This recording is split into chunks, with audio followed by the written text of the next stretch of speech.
CSK won by 5 wickets. வணக்கம், நான் உங்க ரவி. எல்லாம் நல்லா இருக்கீங்கன்னு நினைக்கிறேன்.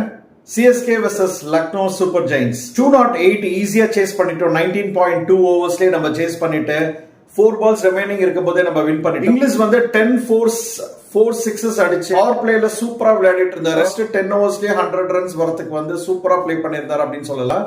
சிஎஸ்கே ஓட ஃபர்ஸ்ட் பேட்டிங்ல சாம்சங் வந்து இமிடியேட் அவுட் ஆயிட்டார். கைக்வாட் அண்ட் உர்ஜில் பட்டேலோட பார்ட்னர்ஷிப் சூப்பரா இருந்ததுங்க. பட்டேல் வந்து இன்னைக்கு ஃபர்ஸ்ட் கிளாஸ் ஆடிட்டு இருந்தாரு. கண்டினியூஸா சிக்ஸஸ் அடிச்சிட்டு இருந்தாரு. 15 balls-ல 50 runs அடிச்சிட்டு ஸ்டேடியத்துல வந்து அவங்க அப்பாக்கு வந்து ஒரு வச்சிருந்த ஷீட்டை வந்து பிளே கிரவுண்ட்ல காமிச்சிட்டு இருந்தாரு. 200க்கு மேல அடிச்சு சேசிங் பண்ணது வந்து ஆஃப்டர் டிகேட் அப்படின்னு சொல்றாங்க. கார்த்திக் சர்மா நல்லா விளையாடி இருந்தாரு. அதுக்கப்புறம் துபேயோட லாஸ்ட் 2 6-னால தான் நம்மளால வின் பண்ண முடிஞ்சது. லாஸ்ட் 6 balls 9 runs இருக்கும்போது கேம் வந்து சுவாரஸ்யமா இருந்ததுங்க. லாஸ்ட் ஒரு 2 6 அடிச்சு துபே வந்து நமக்கு வின் பண்ணி கொடுத்துட்டாரு. பாயிண்ட்ஸ் டேபிள்ல பாத்தீங்கன்னா இப்ப 5th இருக்கும் 12 பாயிண்ட்ஸோட. சூப்பர் 4ல வருவோம் சொல்லி நானும் உங்களை மாதிரி எதிர்பார்த்துட்டு இருக்கேன். சப்ஸ்கிரைப் பண்ணிக்கோங்க. இன்ஸ்டாகிராம்ல ஃபாலோ பண்ணி சப்போர்ட் பண்ணுங்க.